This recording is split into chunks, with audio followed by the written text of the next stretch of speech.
I'm Nick Stepro, and this is The Schema.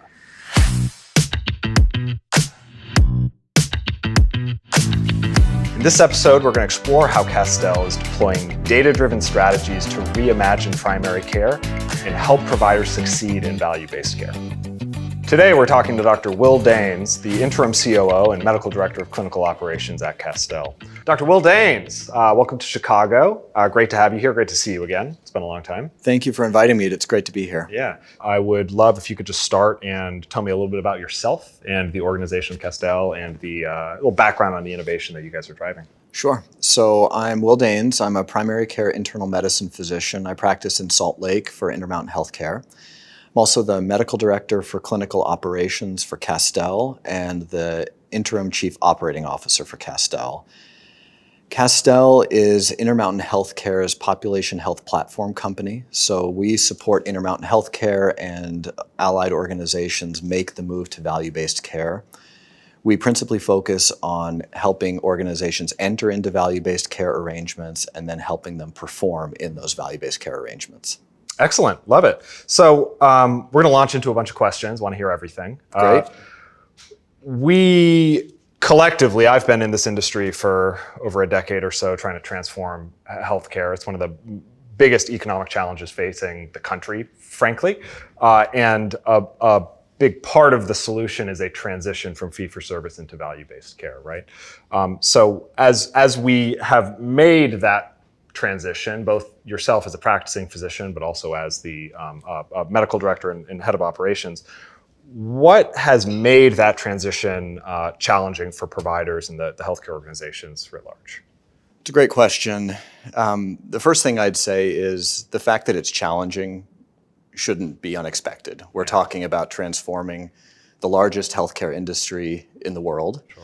And the problem is it's not just one industry, it's a whole bunch of different industries together. I think there are a few main challenges that we've faced as an industry trying to transition to value-based care. Part of the problem is that value-based care has been so fragmented. You have lots of different payer groups, lots of different provider groups trying to manage one-off connections between each other. And you end up with providers put in the position where maybe only 1 out of 20 or 1 out of 10 of their patients are in some sort of value-based care arrangement.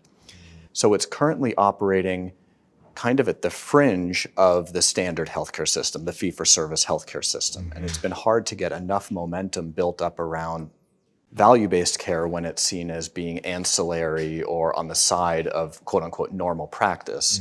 I think so much of the work we have to do is to make value-based care the standard way to practice, make it such that most or even all of your patients are in a value-based care arrangement so you can bring to bear all of the tools that you have at your disposal in value to help your patients. Yeah. And so what, as Castell, what are you doing to bring the industry, or at least your organization, to that critical mass, right? Where you have enough volume in value-based care where you're fully sold out to the concept?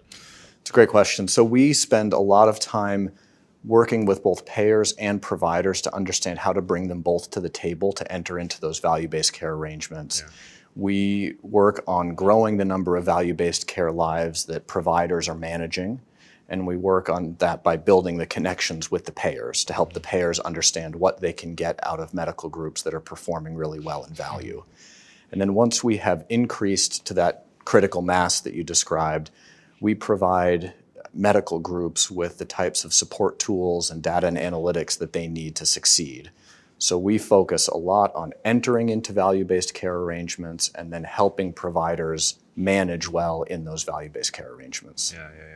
Yeah. There was something you said at the top, which I quite liked and I hadn't heard before, but the concept, we all talk about transforming healthcare as an industry, but to your point, it's actually dozens of industries, and you have totally disconnected institutions and organizations, from PBMs to payers to providers to hospitals, acute care, post-acute care, et cetera. Can you talk to me a little bit about the connective fabric required for success in transforming this industry of industries? So I think we have to start from the position that improving healthcare, driving towards better outcomes and a lower cost, that sounds unimpeachable, right? It sounds like the obvious thing we would want to do. And it's not challenging because we're trying to talk people into a model of care that is worse for patients or higher cost. It's hard to do because even though the objectives are unimpeachable, how you get there is really complicated. Yeah.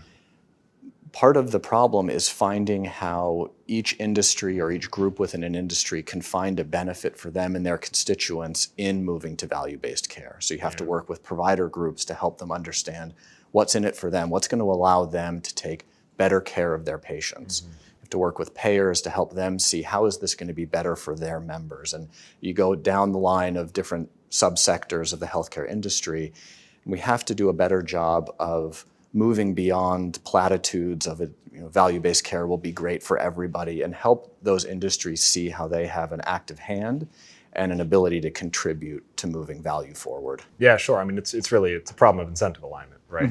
To that question, what role do you have in negotiating? This can be you personally or just Castell in negotiating the contracts such that you drive aligned incentives between the end-to-end organizations in healthcare delivery.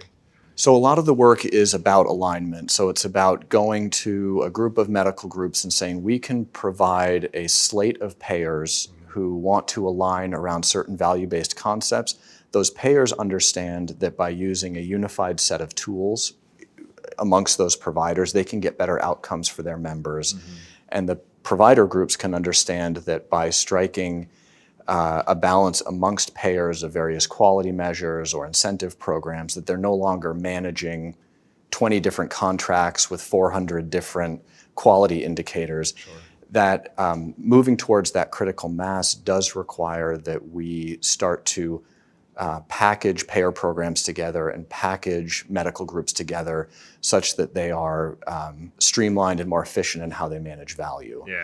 In doing that, you want to make sure that you're not losing what makes an individual medical group unique. And we view one of our major roles as helping independent medical groups stay independent by giving them the tools that they may not be able to go out and build on their own. One of the big problems with transitioning to value-based care is that you have a bit of a sequencing problem.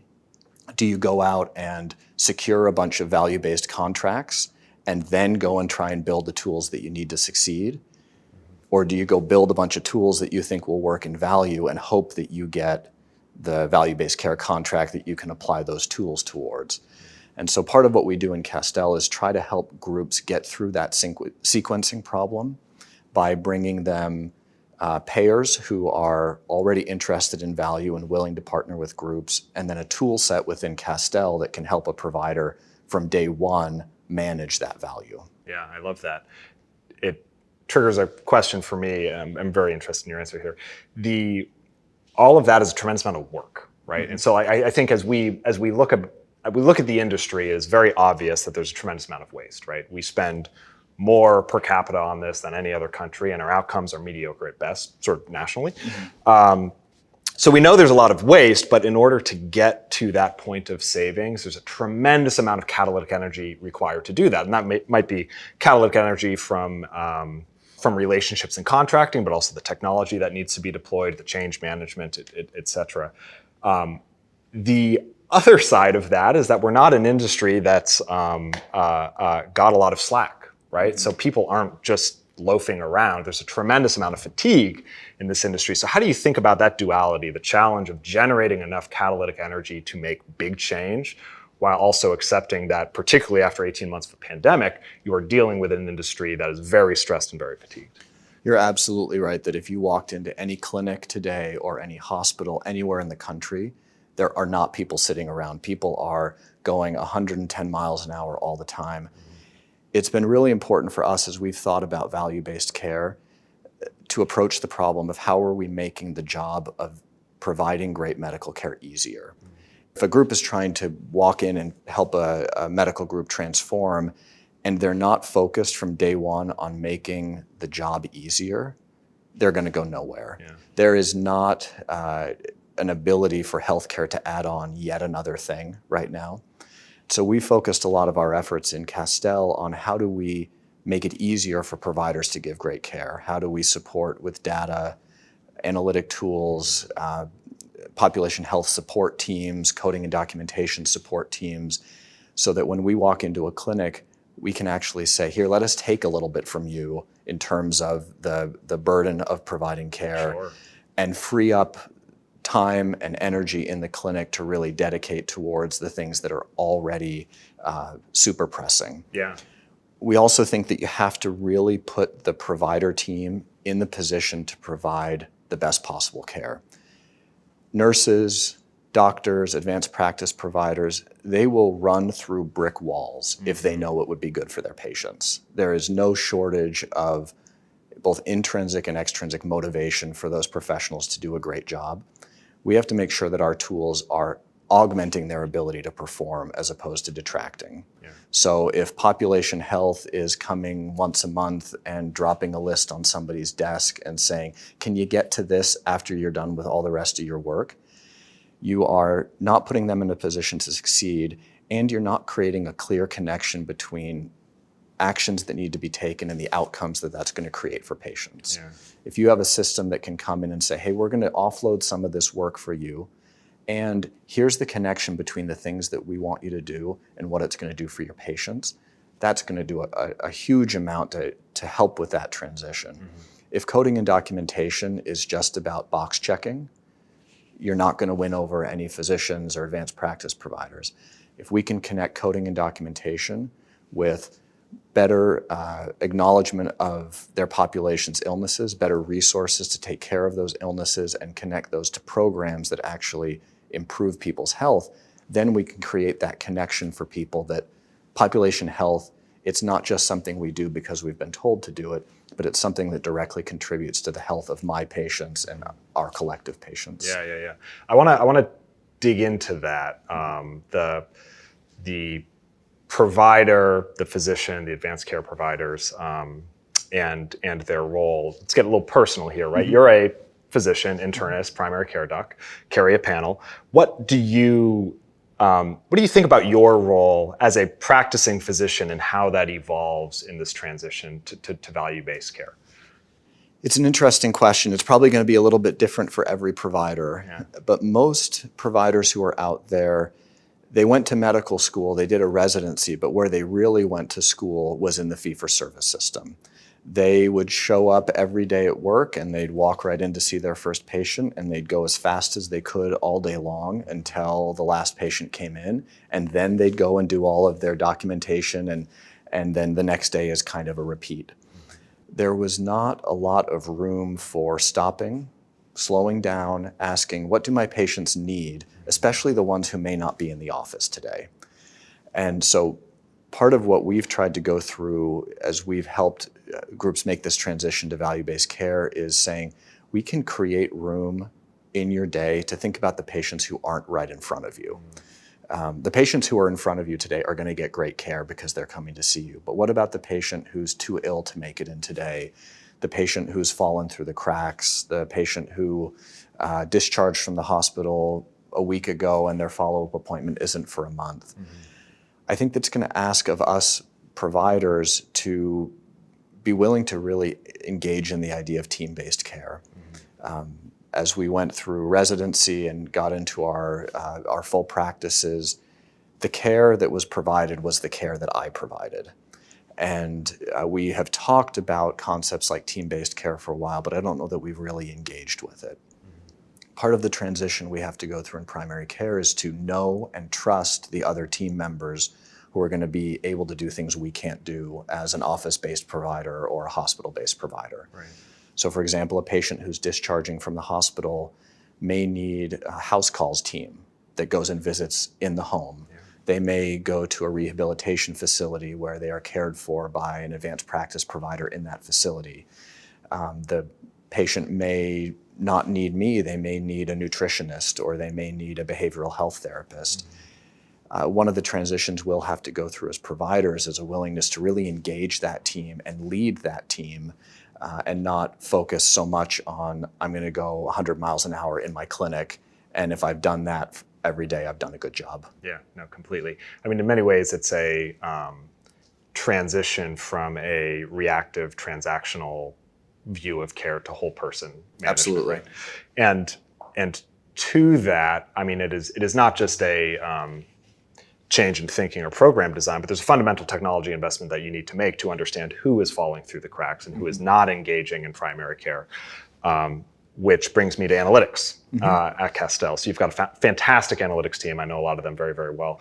Can you describe your specific relationship with that analytics team and how you think about making those investments to enable this type of whole person care?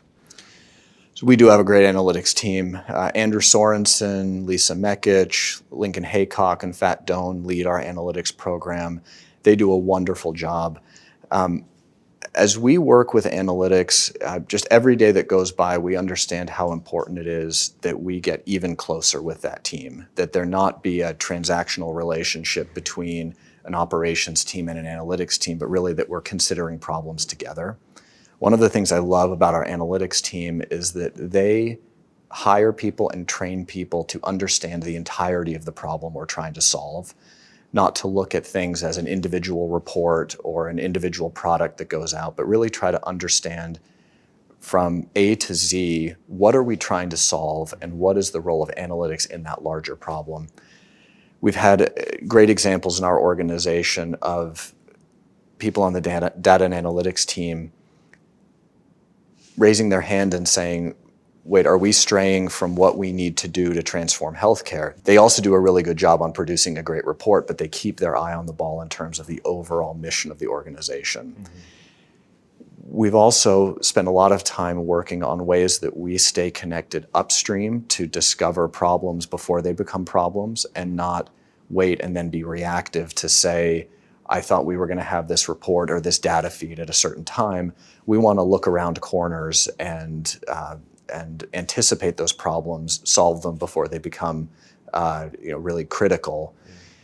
On the operations side, there's also a bit of a transformation that we continue to go through to make sure that we're not approaching our analytics colleagues in that transactional way.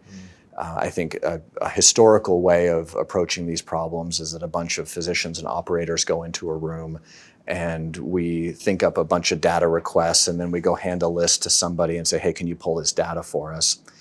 It continues to be a transition for us to think about, okay, as we design the questions we're going to ask, as we design the solutions we want to implement, how do we bring in the analytics team so that they are there with us and telling us today what's possible, what's not possible, what are the questions we're not asking ourselves, and what could be hidden in the data that we wouldn't even think to look for.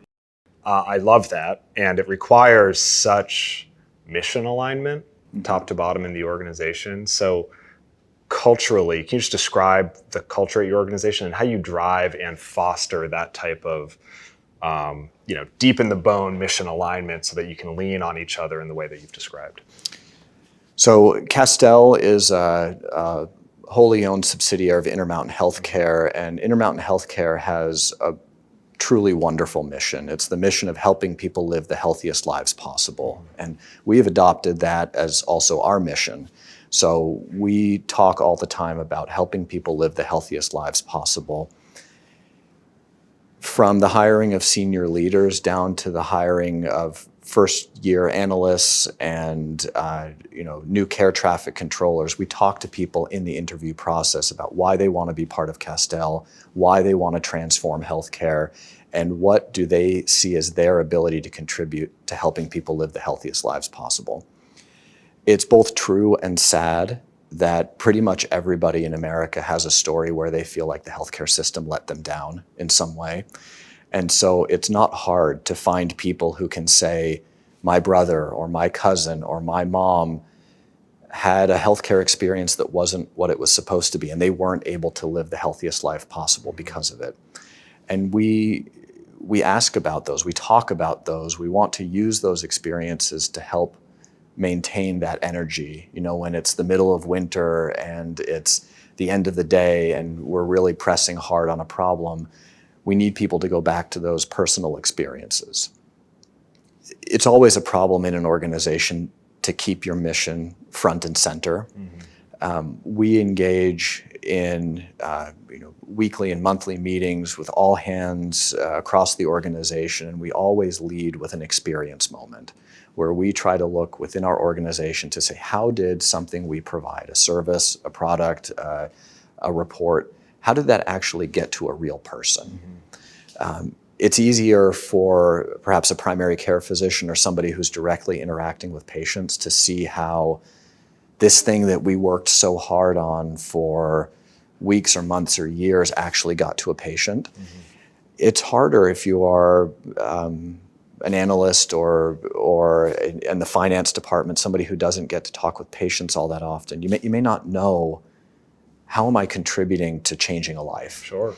And by going back to these experience moments when we start our meetings, we are trying to pull those experiences front and center so people can take that energy and apply it through the rest of their day. Yeah. No, that's great.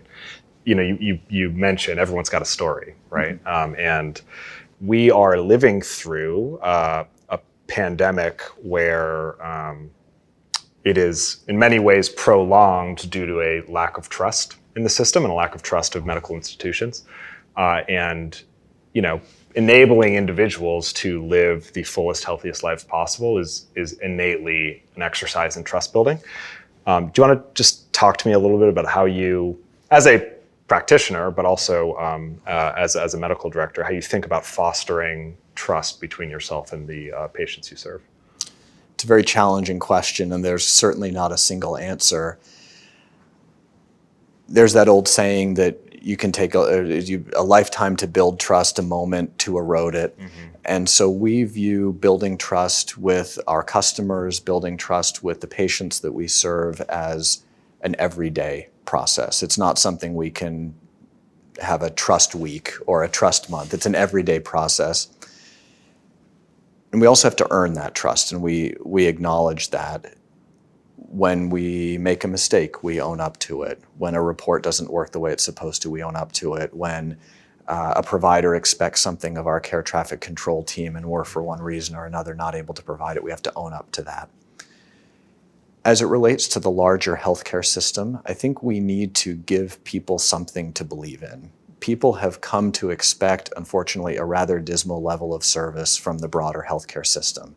They've come to expect that while they love their doctor, their health system may not know them, may not know what really matters to them. We may be contacting them in ways that they haven't used for years. We're sending them letters, and it's been a year since they've put a stamp on anything. We think part of the trust building exercise is to come to people, not just to build a shinier building that we think people ought to come to. And I mean that both literally in the sense of, building a 1,000-bed hospital is probably a thing of the past. We have to invest in resources that are closer to the communities that are served. And I mean that metaphorically as well, that saying, well, we're going to go off in this corner and make healthcare beautiful and expect you to come to us, that's not going to work. Sure. We need to build our healthcare system so that we are taking it to people. Again, communicating with them in the ways that they want to be communicated with. Talking to them about the things that matter to them, not just the things that we think matter to us. Yeah, it's an exercise in empathy too, is understanding where the patients are, who they are, so that you can actually take this care to them and not expect them to, proactively roll up to the shiny building. One of the things that we're really proud of is investing in work on social determinants of health, where we can go find out what's most important to patients. And we're early in this effort, very early in this effort, but even early in the effort, we are hearing stories that we just didn't know existed. In our own backyard, patients who are struggling for essentials of life, and we're off here talking to them about taking their cholesterol medication. I've had a chance to speak with the care coordinators that are doing that outreach work, and I've shared that, I'm embarrassed to say this, but in my practice, I've probably spent hours and weeks of my life talking to people about things that I thought were important, but they weren't ready to hear because they were grappling with a true essential of life. Yeah. Housing, food, transportation, these things that if we're not paying attention to them are going to impede the ability to get excellent healthcare, that ability to live the healthiest life possible. Yeah. And so in terms of building trust, we have to earn it by showing them we care about them, not just showing them that we're interested in them coming to our office because that's how it's always been. Right. I'm curious on that because Salt Lake City and Utah generally is, relatively speaking, more homogenous than a lot of America, right? Both racially, ethnically, economically, et cetera. So how do you think about how your model scales or applies or is tweaked for, you know, other regions that are suffering the same problems but with a more diverse population? So it's a great question. Utah, in many ways, does have a more homogeneous population, and yet we span the urban to rural divide. We have a large percentage of our population that was not born in the United States and doesn't speak English as a first language. There are certainly going to have to be tweaks as we think about other markets and moving into places we've never been before. But the fundamental strategy of asking people what matters to them and trying to meet them there, that's a strategy that applies anywhere. Completely. We're going to have to make adjustments for sure, but if we focused solely on building a program according to our own predetermined specifications and not starting from the first principle of let's go ask people what they need and help them, I'd worry about us. But since we're starting with that question of how do we engage a population meaningfully in their healthcare, how do we engage a population meaningfully in the idea of working on social determinants with us, that strategy will work anywhere. Sure. Love that. I hear this a lot when I talk to your team. There's this phrase, and I almost think it's trademarked, but I know it's not, this concept of reimagining primary care. I guess two questions. One, how do you think that applies to your team's ethos and how that builds culture? But also very future looking, how do you reimagine primary care? So you're right, reimagine primary care is a phrase we use a lot. It both describes a program in the Intermountain Medical Group, so in the employed physician group that's part of Intermountain Healthcare. It's a type of value-based practice that built up in 2018 and 2019 and is closely tied with the creation of Castell. But it's also an ethos, or it's a mindset that we have to ask difficult questions about the system we've all inherited, and we have to design solutions to address the problems we find. So part of the process of reimagining primary care is to ask, how does the concept of fee-for-service productivity impact the care that's provided in a primary care clinic? Does it do good things? Does it do some harmful things? What is productivity for a primary care physician? Should productivity be measured as the number of visits, or should it be measured as the right number of visits? Visits at the right time or the right place or using the right level of resource. Other difficult questions relate to what I mentioned before, the idea of who's on my schedule today. That's the classic way of approaching primary care. But saying, well, is that really the most important question? Maybe the most important question is who's not on my schedule today but should be. Because only by going to find those patients who should be on my schedule but aren't, will we find the people who are truly falling through the cracks. Difficult questions along the lines of, what does a care team look like? For years of practicing in primary care, it was me and my medical assistant, and it was kind of us going as fast as we could all day long. That may not be the right care team for where healthcare is going. And part of what we've contributed in terms of reimagining primary care is adding in other support teams to help me be the best possible physician. So reimagining primary care, I would say it's not something we have done and now can say complete. Reimagining primary care is a constant reevaluation of the status quo, and if there's something great in the status quo, we are going to keep it. If there's something that needs to change, we're going to change it because that's what our patients want and need and deserve. I'd also want to say we're not the only group out there that is asking those difficult questions. And one of the real challenges for us as a healthcare system going forward is how do we combine the efforts and the intellects of the people who are asking these hard questions, but maybe feel like they're alone in asking them. I was part of the group in Intermountain Medical Group that developed and deployed the reimagined primary care model. And as we would go from practice to practice describing this model to providers, so many of them would say, finally, this is the system, the way of practicing medicine I'd been waiting for. Mm-hmm. This is how I thought I would be practicing medicine when I came out of residency. The fact that we had that experience going from provider to provider within our own medical group means that if we were to go across medical groups and present the same concepts, present the same idea of looking for a better way, we would have people all over the country saying, oh, that's what I want to do. That's what I thought primary care was going to be.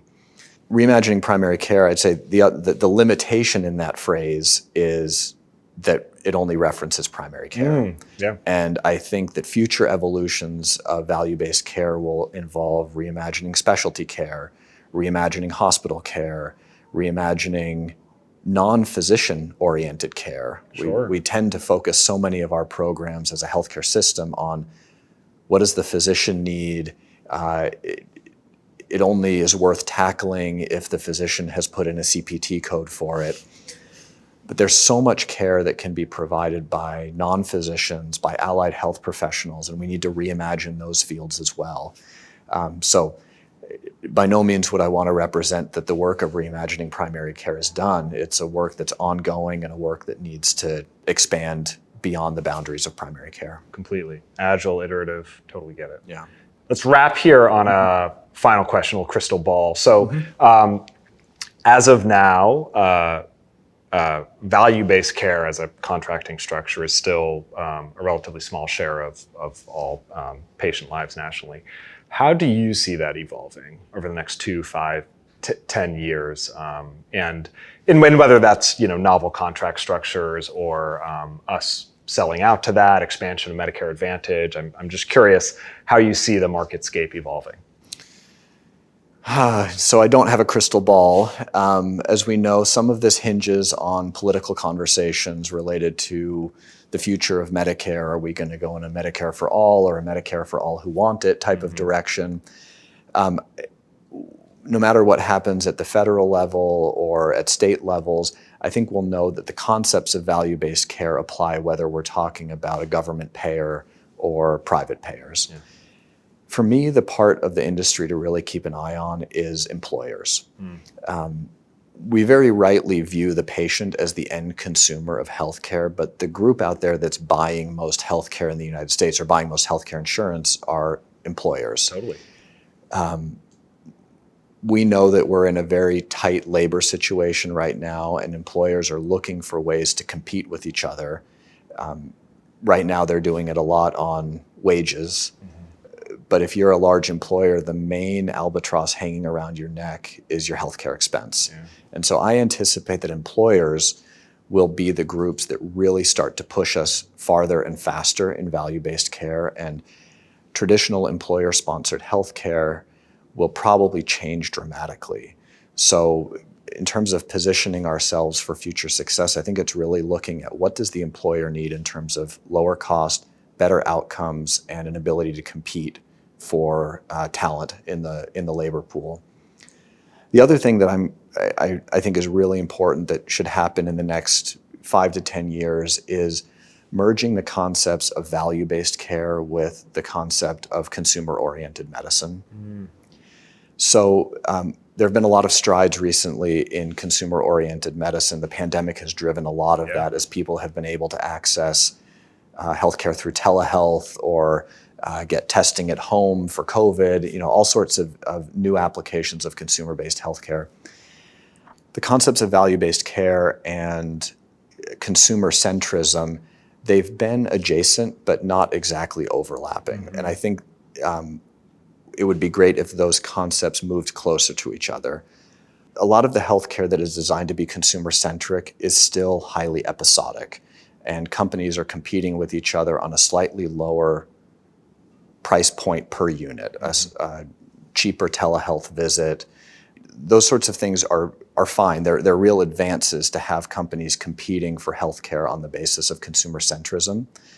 but they don't really do much right now to tackle the total cost of care issue. And the more we have the healthcare industry viewing consumer centrism as a way to compete for patients, not just on a per-click basis, on a per-use basis, but systems that really provide overall consumer-centric experiences that lower the cost of care, I think that's where we need to go, because then we'll have employers really pushing for value-based care as a way to solve their problems, and we'll have individual consumers, individual patients looking for solutions in the value-based care arena, because that's what they want, is not just a lower per-click telehealth visit, but a system of care that's really going to lower their overall medical expense. Yeah, completely. I mean, it's incentive alignment, but it's bringing in aligning the consumer, aligning the employer, providers, payers. This was awesome. Thanks a lot for your time, Dr. Will Daines. Thank you. Yeah, appreciate it. This was great. Cool.